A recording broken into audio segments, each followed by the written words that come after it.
اللہ کے سوا کسی اور کی اطاعت جس سے اللہ کی معصیت لازم آتی ہو، شرک۔ لا طاعت لمخلوق فی معصیت الخالق، مخلوق میں سے کسی کی اطاعت نہیں ہوگی یہ اس معاملے میں جس میں خالق کی معصیت لازم آ رہی۔ ہاں، خالق کے احکام کے اندر والدین کا حکم بھی مانو، اطاعت کرو، اساتذہ کا حکم مانو، کسی اور کو اپنا لیڈر مانا ہے اس کا حکم مانو، لیکن ناٹ بیونڈ، وہ جو سرکل ہے کتاب و سنت کا اس سے باہر نہیں۔ لا طاعت لمخلوق فی معصیت الخالق، یہ آپ الجبرے کے فارمولے کے طور پر اپنے سامنے رکھیے۔ اب اسے اپلائی کیجئے، جیسے فارمولوں کے ذریعے سے پھر بڑے بڑے وہ سم جو ہے وہ حل کیے جاتے تھے سوالات۔ صبح کا وقت ہے، آنکھ بھی کھلی ہے، کوئی اذان کی آواز بھی کان میں آئی ہے، آپ کا نفس کہتا ہے ابھی سو جی۔ آپ نے اپنی چادر یا کمبل کو درست کیا اور کروٹ لی اور سو گئے۔ یہ کیا ہے؟ آپ نے کس کا حکم پیچھے پھینکا اور کس کا حکم مانا؟ اللہ کے حکم کو پیچھے پھینک دیا، نفس کے حکم کو آگے رکھا۔ یہ شرک، اس شرک کو جاننے والے بہت کم ہیں۔ مولانا روم نے خوب کہا تھا، نفس ما ہم کم ترس فرعون نیست لیکن ایراعون نیست۔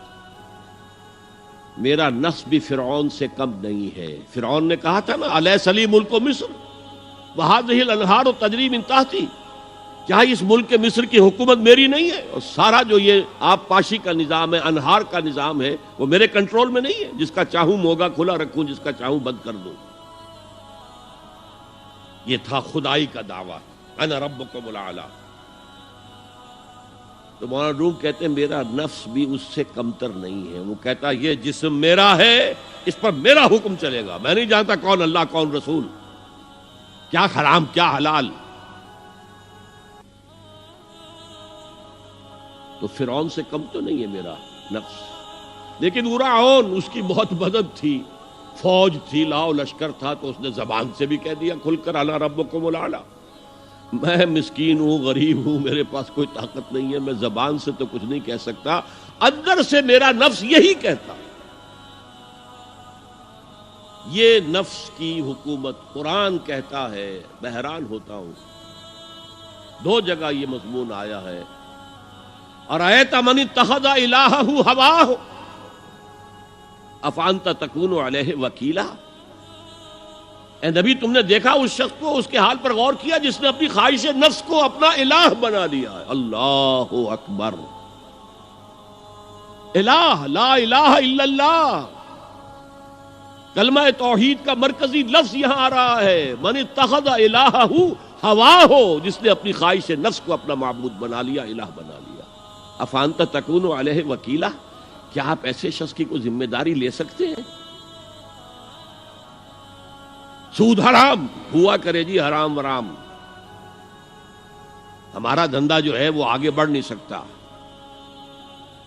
تو اللہ کے حکم کو پیچھے ڈالا، نفس کے تقاضے کو آگے رکھا۔ کون معبود ہے آپ کا؟ نام عبداللہ رکھیے، نام عبد الرحمن رکھیے، ہے عبد النفس، نفس کے بندے، نفس کے غلام۔ یہ میں نے یوں سمجھئے کہ جیسے میں نے ہجرت اور جہاد کی ڈیفینیشنز کی تھی۔ ہجرت کا بیس کیا ہے؟ پوچھا گیا ایو الہجرت افضل یا رسول اللہ، اے اللہ کے رسول بتائیے سب سے اعلیٰ ہجرت کون سی ہے، افضل؟ فرمایا ان تہجر ما کرہ ربک، ہر اس چیز کو چھوڑ دو جو تمہارے رب کو پسند نہیں۔ آج رات ہی سے آپ ہجرت شروع کر سکتے ہیں۔ جائزہ لیجئے کیا کیا چیزیں میری زندگی میں خلاف شریعت ہے، تو اللہ کو ناپسند ہے، فیصلہ کیجئے کہ آج کے بعد نہیں ہوگی۔ ہجرت شروع ہو گئی، افضل الہجرہ، سب سے افضل ہجرت شروع ہو گئی۔ لیکن ٹاپ پر لے جائیے تو یہ ہجرت جب اللہ کے دین کو قائم کرنے کی جدوجہد اس مرحلے پر آ جائے کہ اب باطل کے ساتھ ٹکراؤ ہے اور اب چاہیے کہ ساری قوت ایک مرکز پر جمع ہو جائے، ہجرت فرض کر دی گئی، وہ ہجرت گھر بار چھوڑ کر، اہل و عیال کو چھوڑ کر، اور مکے کے بھیڑیوں کے رحم و کرم پر چھوڑ کر اپنے گھر والوں کو جو لوگ ہجرت کر کے آئے، حکم تھا۔ ہجرت مدینہ فرض تھی، ہجرت حبشہ فرض نہیں تھی، صرف اجازت تھی کہ جن سے سختیاں نہیں جھیلی جا رہی مزید وہ چلے جائیں۔ تو ہجرت کا یہ ابتدائی نقطہ، انتہا یہ جہاد، المجاہد من جاہد نفسہ، جہاد تو یہاں سے شروع ہو گیا، اپنے نفس کے خلاف جہاد کرنا۔ صبح نفس نے کہا ابھی سو جاؤ، آپ نے نفس کی بات کو رد کیا، اپنا کمبل اٹھا کے پھینکا، اٹھے، وضو کیا، نماز کے لیے آپ مسجد چل دیے، آپ نے جہاد کیا نفس کے خلاف۔ یہ افضل الجہاد ہے، اور سب سے چوٹی اوپر یہ ہے کہ جب وہ حق و باطل کی جنگ ہو تو جان ہتھیلی پر رکھ کر میدان میں حاضر ہو جاؤ۔ هي الحلقات تحفظني بآيات من القرآن، هي الحلقات تملأني بحب المصطفى العدنان۔ جی دوستو، جیسے کہ آپ لوگوں نے آج کی ویڈیو دیکھی ہے کہ ماشاءاللہ اللہ کے سامنے بہت خوبصورت بیان کیا ہے کہ اگر ہم اللہ تعالیٰ کے کسی اور کے سامنے جھکتے ہیں تو وہ شرک کہلاتا ہے، تو ہمیں شرک نہیں کرنا چاہیے، صرف اور صرف اللہ تعالیٰ کی عبادت و اطاعت کرنی چاہیے۔ ہاں، اگر ہمیں ماں باپ کی خدمت بھی کرنی چاہیے تو وہ بھی اسلام کے دائرے میں رہ کر بھی ہمیں اپنے ماں باپ کی اطاعت کرنی چاہیے۔ اگر ہم شیطان کی بات مانیں اور اللہ تعالیٰ کی بات نہ مانیں، کسی اور کی بات مانیں تو یہ بھی شرک کہلاتا ہے۔ تو دوستو، امید کرتا ہوں کہ ویڈیو آپ لوگوں کو پسند آئی ہوگی، آپ لوگوں نے کچھ سیکھا ہوگا۔ اگر کچھ سیکھا ہو تو اس پر عمل کریں تو انشاءاللہ زندگی آسان ہو جائے گی۔ تو دوستو، اگر ویڈیو آپ لوگوں کو پسند آئی ہو تو ہمارے چینل کو لائک کریں، سبسکرائب کریں، اور زیادہ سے زیادہ شیئر کریں۔ شکریہ۔